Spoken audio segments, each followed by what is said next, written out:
What if the very things you resist are the things keeping you stuck? We are taught to chase, to cling, to build happiness like a fortress against the uncertainties of life. But deep down, you know the truth. Happiness isn't found by gripping harder. It's built by letting go of the illusions that cloud your mind. You might feel like you're fighting invisible battles every day. The fear of judgment, the need for approval, the endless comparison to others, the constant weight of expectations that were never really yours. You're not alone in this. Every one of us walks through these quiet storms, wrestling with doubts we rarely dare to name out loud. Today, we're not here to sugarcoat life or offer hollow motivation. We're here to uncover the deeper truths, the harsh but liberating realities that Stoic philosophy teaches, realities that once embraced, quietly transform the way you see yourself, others, and the world around you. Through 9 powerful lessons rooted in resilience, emotional clarity, and self-mastery, you'll discover that a happy life isn't granted by luck or talent. It's built by choosing courage over comfort, truth over illusion, and action over fear. If these words already speak to something restless inside you, stay with me. Hit subscribe if you find value here, and feel free to share your own story below, because the path to living fully and freely begins not with denial, but with the boldness to accept what is. One, you're not that important, and that's freeing. There's a strange kind of freedom hidden behind a truth most people spend their lives trying to avoid. You're not the center of everyone's attention. It sounds almost like an insult the first time you hear it. But when you sit with it long enough, you realize it's one of the most liberating truths you could ever accept.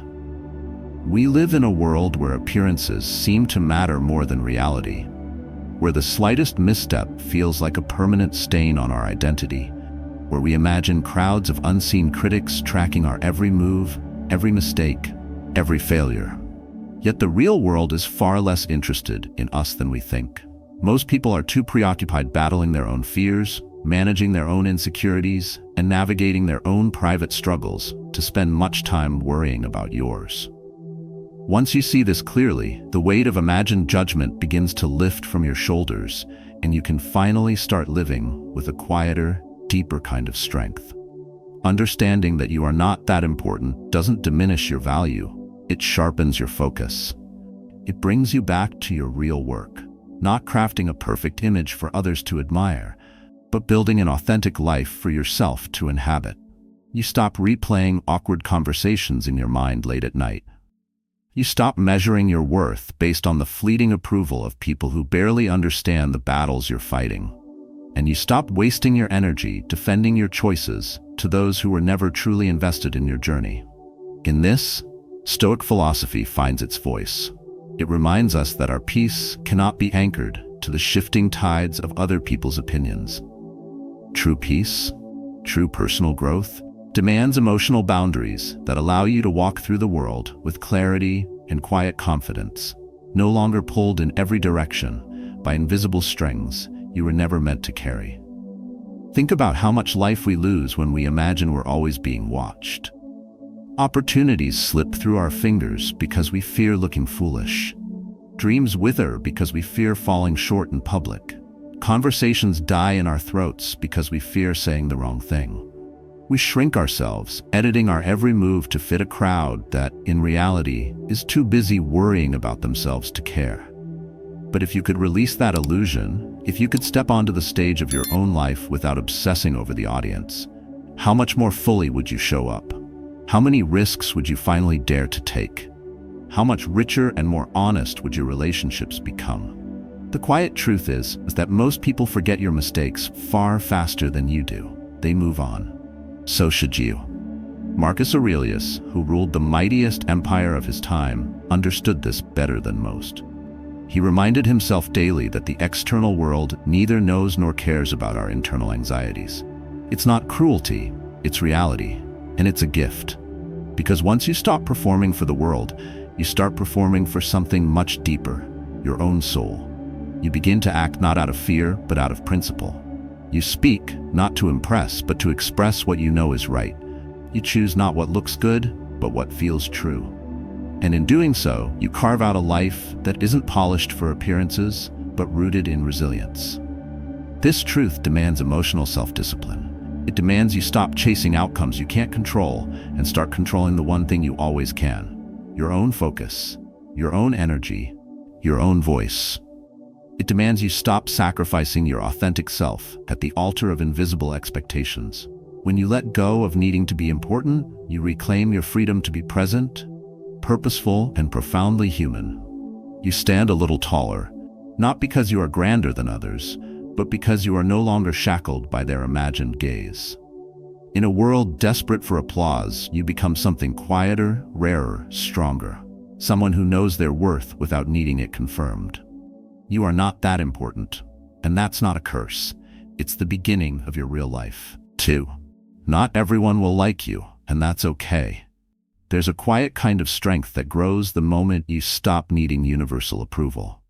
Somewhere along the way, we're taught that being good, successful, or worthy is tied to how many people like us, how many nods of agreement we collect, and how often we are accepted without question. But life, when lived honestly, was never meant to be a popularity contest.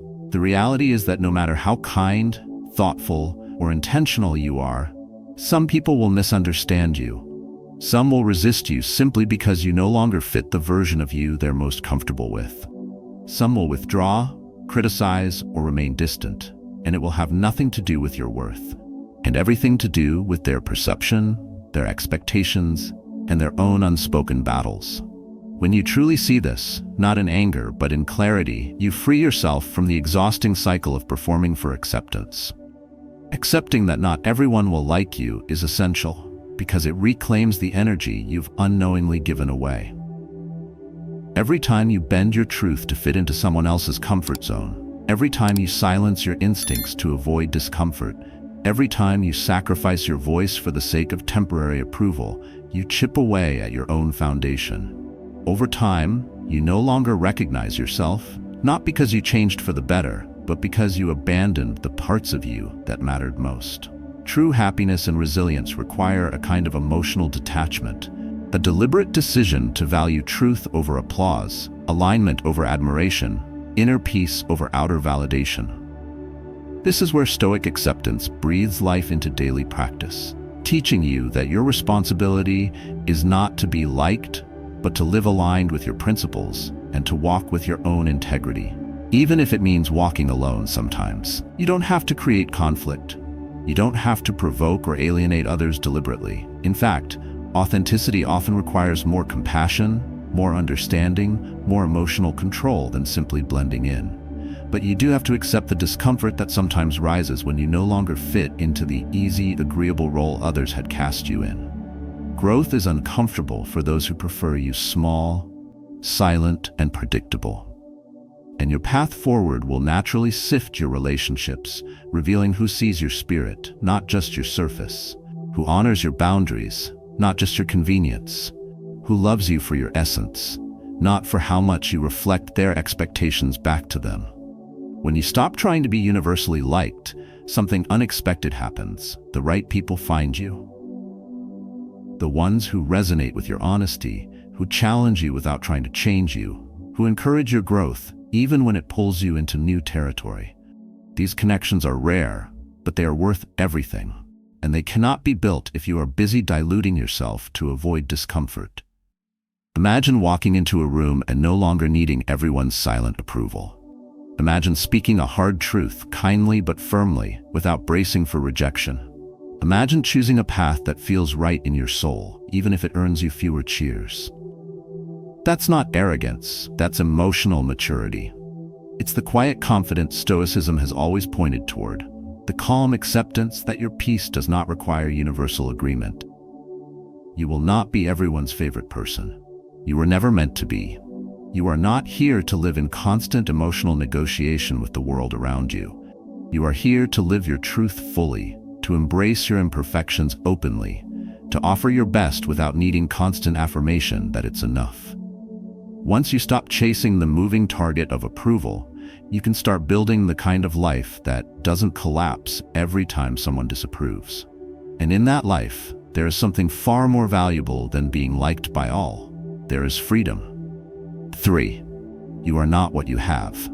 It's easy to forget, in a world obsessed with status and appearance, that what you own is not who you are. The car you drive, the house you live in, the clothes you wear, the title on your business card, they are reflections of circumstance, not reflections of your soul. Yet without realizing it, many people begin to stitch their self-worth to these external markers, believing that success, love, or even happiness can be secured by accumulating more. But the truth is far more grounding and far more liberating. Real value is not attached to what you possess, but to how you live when the noise fades away and the world stops clapping. Attaching your identity to your possessions is dangerous because it places your sense of self on ground that shifts with every market crash, every job loss, every comparison you make with a neighbor, a colleague, or a stranger on a screen. You live in a state of constant vulnerability, not because life is fragile, but because you've allowed things outside your control to define your stability. Stoic philosophy pulls this illusion into the light and asks a harsher, braver question. If you lost it all tomorrow, would you still know who you are? Would your integrity remain intact? Would your principles still guide you when the applause is gone and the spotlight moves on? The foundation of personal growth, especially in Stoic living, is built on recognizing that wealth is not a number in your bank account, nor a square footage on a deed. It is the strength of your character, the resilience of your mind, the steadiness of your soul in the face of both success and hardship. Seneca, who knew both riches and ruin, wrote that true poverty lies not in having little, but in craving much. When you are always chasing the next thing, the bigger house, the newer car, the higher position, you are not building a life. You are building a trap, one that closes tighter the more you feed it. Freedom, the kind that Stoicism teaches, comes not from endless acquisition, but from deliberate detachment. The ability to enjoy good fortune without needing it to validate your worth. Imagine living with the quiet confidence that no loss can erase your dignity. Imagine walking into any room knowing that what matters most cannot be seen by the eye, but felt in the way you speak, the way you act, the way you carry yourself when no one is watching. That kind of presence cannot be bought. It must be earned. It grows slowly, built from countless small moments, when you choose principle over popularity, depth over display, resilience over recognition. It's what makes a person truly magnetic, not the clothes they wear, but the authenticity they embody. In daily life, this truth demands courage. It means resisting the subtle pressure to measure your days by external achievements. It means asking tougher questions. Am I building a life that looks good or a life that feels good? Am I spending my time chasing validation or am I aligning with values that outlast the trends? It also means facing discomfort without running to the nearest distraction, holding space for moments of doubt, sadness, or uncertainty without trying to buy, earn, or post your way out of them. You are not what you have. You are how you think when no one else is speaking. You are how you treat people who have nothing to offer you. You are the promises you keep when it would be easier to walk away. And when you build your life on these foundations, no storm can take it away. The world will always offer new ways to measure yourself by shallow standards, but you do not have to accept the offer. You are something quieter, stronger, deeper, and no one can sell that to you because it was always yours to claim. 4. You always have a choice, even when life feels out of control. There will be seasons when life strikes without warning, when the ground beneath you seems to shift faster than you can steady yourself, when losses pile up and the dreams you built with quiet hope seem to fracture in your hands. In those moments, it's easy to believe you are powerless, that circumstances have written your fate, that you are nothing more than the collateral damage of a crueler world. But even then, even when everything feels broken, a choice still remains. It may not be the choice to change the event itself, but it is always the choice of how you will meet it, whether you will collapse into bitterness or rise into something stronger, something more aligned with the life you still have the power to shape. Recognizing that you always have a choice is essential because it restores the one thing hardship tries hardest to steal from you, your agency. When you surrender your response, you surrender your identity. Stoic philosophy sharpens this truth like a blade, teaching that external chaos does not dictate internal collapse unless you allow it. You cannot always control the losses, the betrayals, the abrupt endings, but you can control whether they harden you into resentment or sharpen you into resilience. You can choose whether your setbacks become tombstones or stepping stones. You can decide, moment by moment, whether your story ends with defeat or deepened character.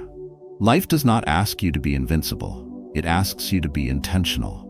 When everything feels like it's spiraling beyond your reach, you still control your breath, your words, your focus, and your next small action.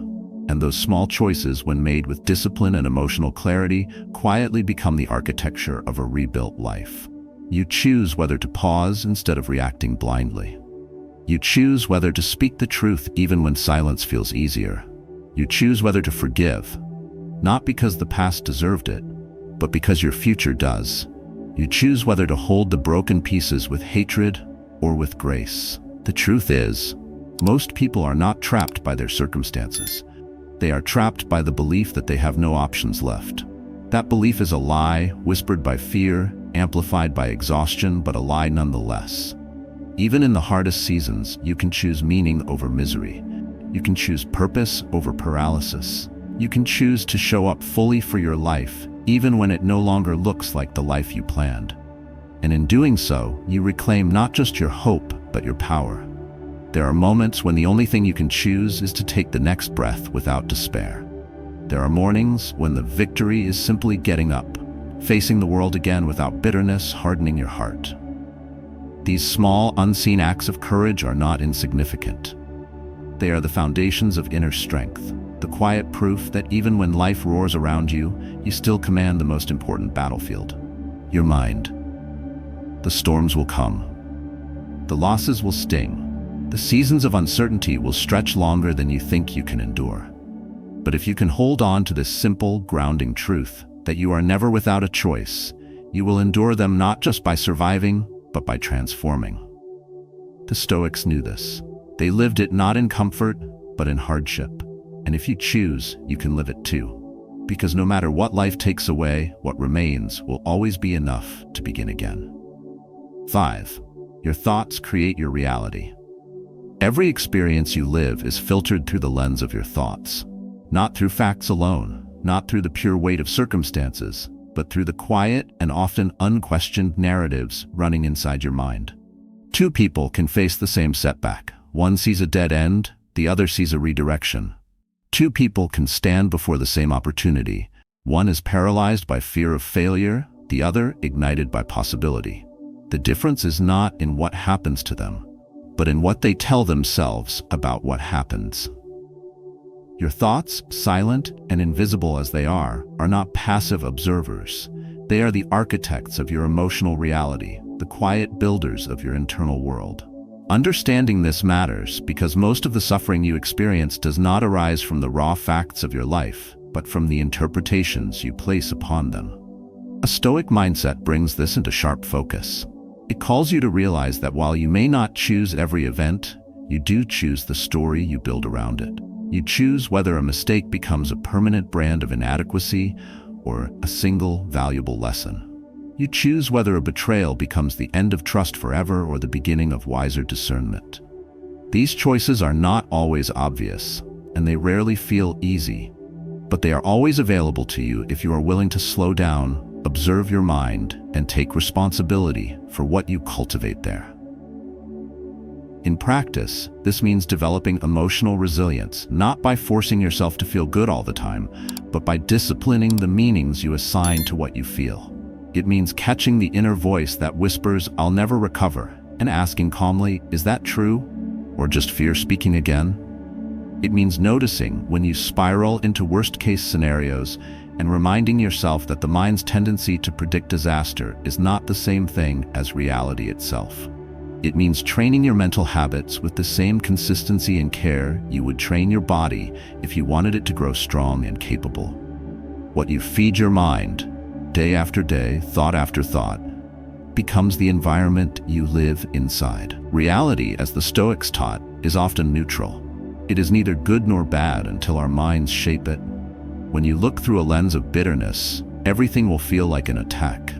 When you look through a lens of resilience, everything becomes a field for growth.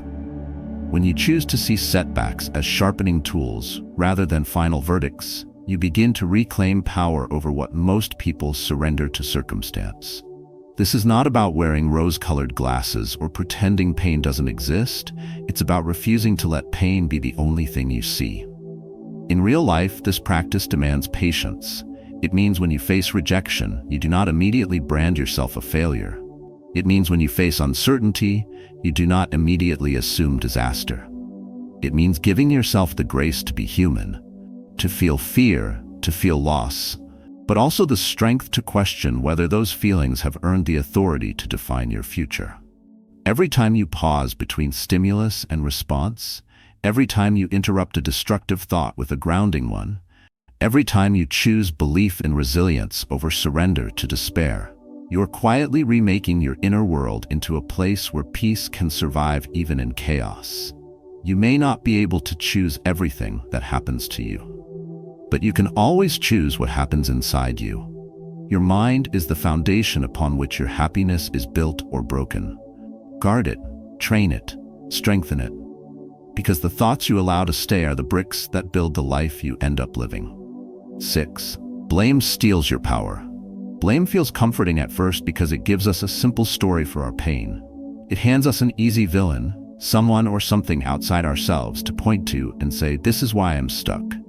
But the deeper truth is that blame, no matter how justified it may seem, always trades your power for temporary relief. Every time you blame, you hand over the keys to your future. You chain your growth to forces beyond your control and quietly convince yourself that change is impossible until someone else acts differently. And without realizing it, you stand still, waiting for someone else to fix what only you can heal. Understanding how blame robs you matters, because freedom is built on responsibility. Responsibility is not about self-punishment or accepting blame for things you did not cause.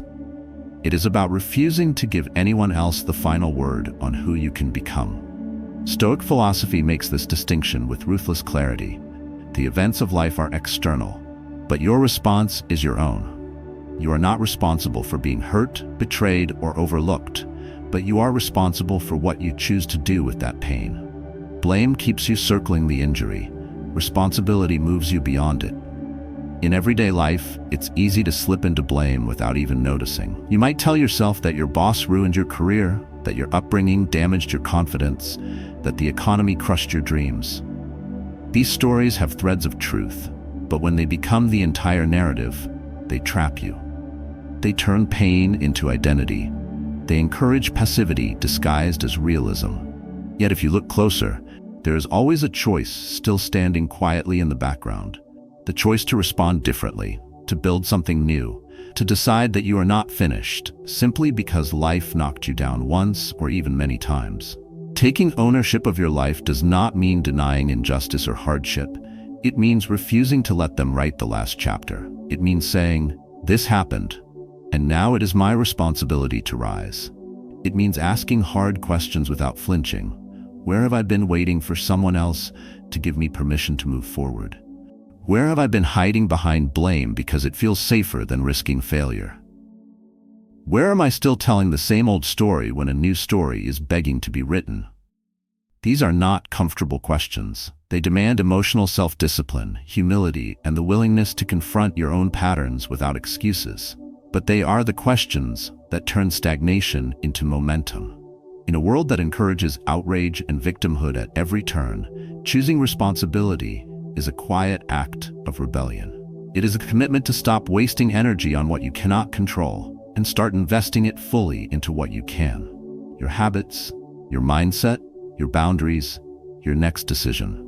And with every small step away from blame, you begin to feel something you may have thought was lost. Your strength. Your ability to shape your life from the inside out, regardless of how others behave. Your freedom to define success by your own values, not by circumstances beyond your reach. Blame might feel like a shelter from the storm, but it is a prison with invisible bars. Responsibility might feel at first like standing naked in the rain, vulnerable and uncertain, but it is the only way to step into the sunlight again. You were never meant to live as a prisoner of the past. You were meant to be the builder of what comes next. And the moment you stop blaming, the foundation for that new life begins to rise, steady and unshakable under your own feet. 7. Growth will cost you relationships, and that's part of the journey. There comes a point on the path of growth where you realize that not everyone who started with you will finish with you. It is one of the most painful, confusing, and ultimately freeing truths you will face. As you evolve, as you sharpen your emotional boundaries, as you commit to living with greater authenticity and emotional resilience, some relationships will naturally fall away.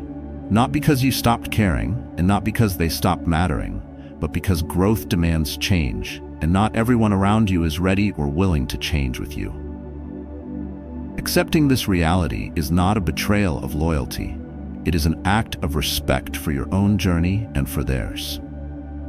Understanding that growth will cost you relationships matters because it protects you from the illusion that progress can happen without friction. Every step you take toward building a life of deeper integrity, every move you make to set clearer emotional boundaries, every silent act of reclaiming your personal power inevitably shifts the dynamics around you.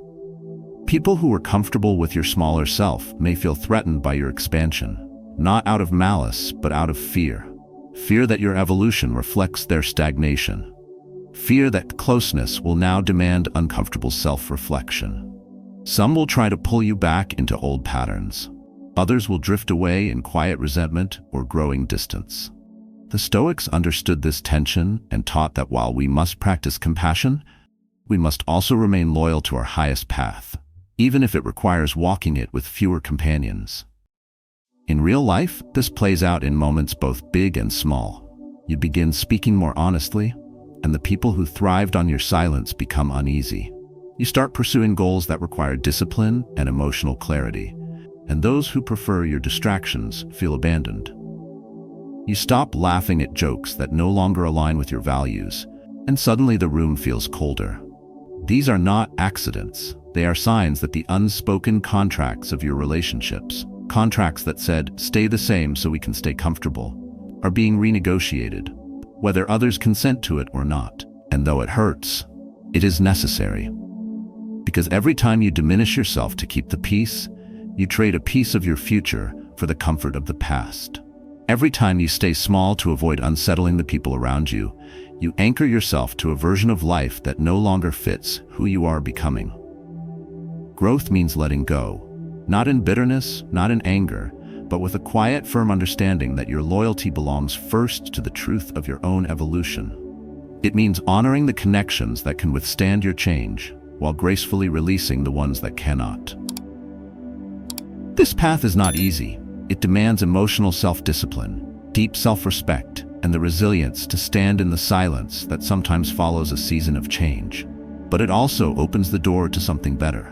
Relationships rooted in acceptance rather than expectation, in encouragement rather than control. The ones who stay, the ones who grow with you, will not ask you to shrink to make them feel safe. They will not punish you for changing. They will celebrate it, even when it challenges them. And those are the connections worth building your next chapter around. You are not here to stay small to keep others comfortable. You are here to become the fullest, truest expression of the life within you. If growth costs you relationships that cannot honor, it is not a loss. It is a clearing, making space for the kind of connections your future self deserves. Let the old fall away with gratitude. Step forward without guilt. You are not abandoning anyone. You are finally choosing yourself. 8. There is no perfect time to start. The mind loves to wait. It clings to the idea that clarity will come later, that courage will appear tomorrow, that someday, when you're more prepared, less afraid, more financially stable, more emotionally ready, then it will be time. But life doesn't operate on that schedule. Growth does not wait for convenience, and progress doesn't check whether you feel ready before knocking. The belief that there is a perfect time to begin is a beautiful lie, one that keeps people frozen in place for months, years, sometimes forever. The hard truth is this: the right time is rarely obvious, often uncomfortable, and almost never convenient. But it's always now. You wait because you think waiting will make it easier. That time will do the heavy lifting for you. that somehow, if you delay just a little longer, the fear will go away on its own. But fear doesn't evaporate with time, it embeds itself deeper.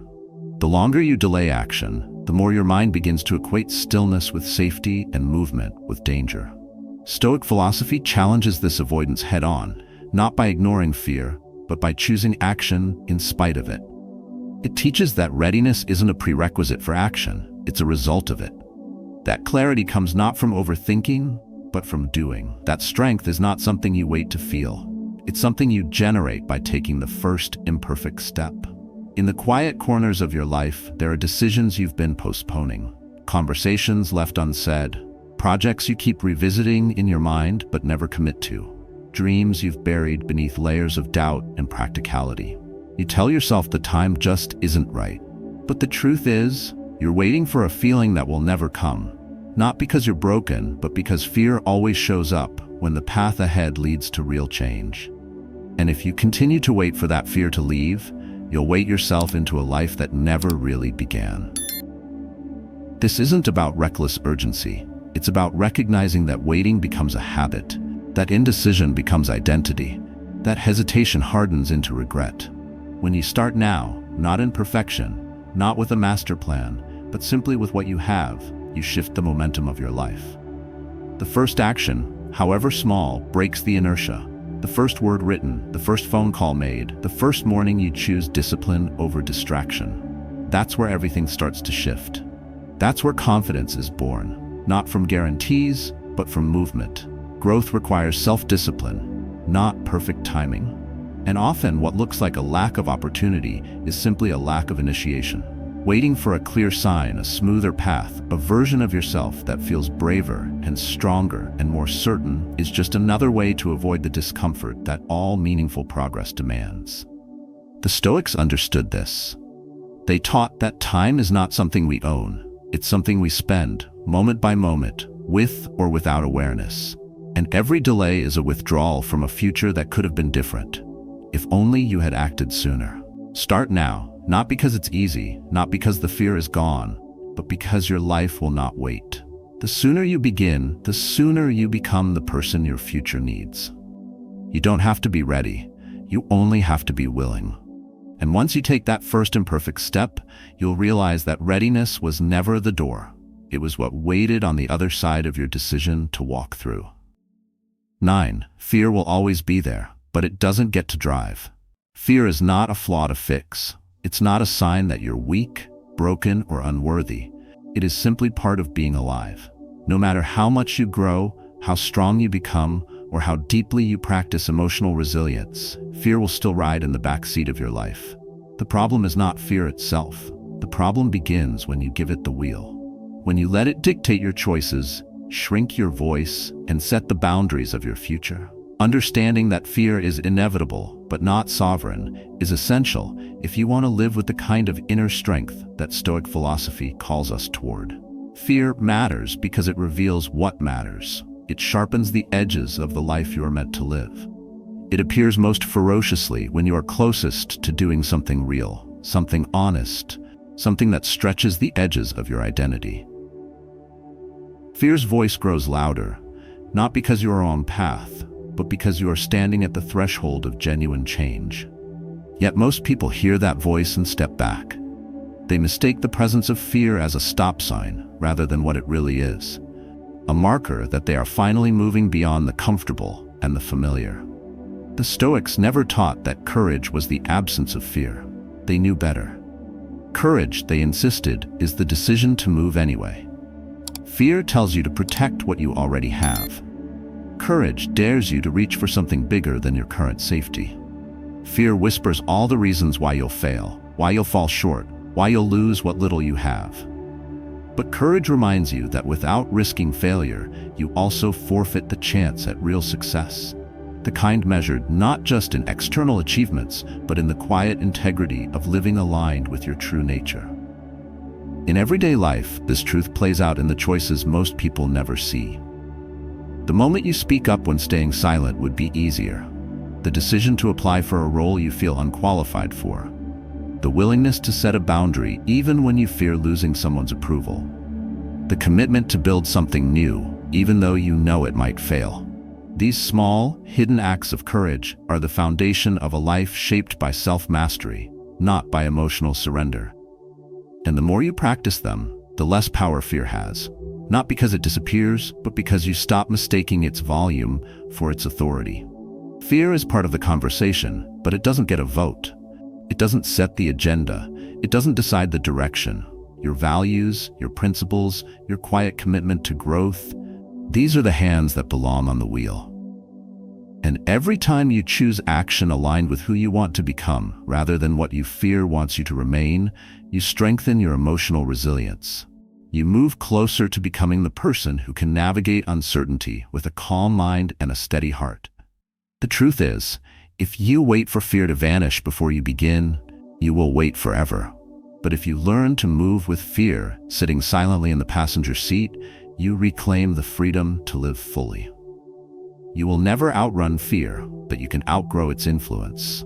You can let it be present without letting it paralyze you. You can recognize its voice without obeying its commands. And when you do, you will find a life waiting for you on the other side of hesitation. A life built not on avoidance, but on quiet, unshakable strength.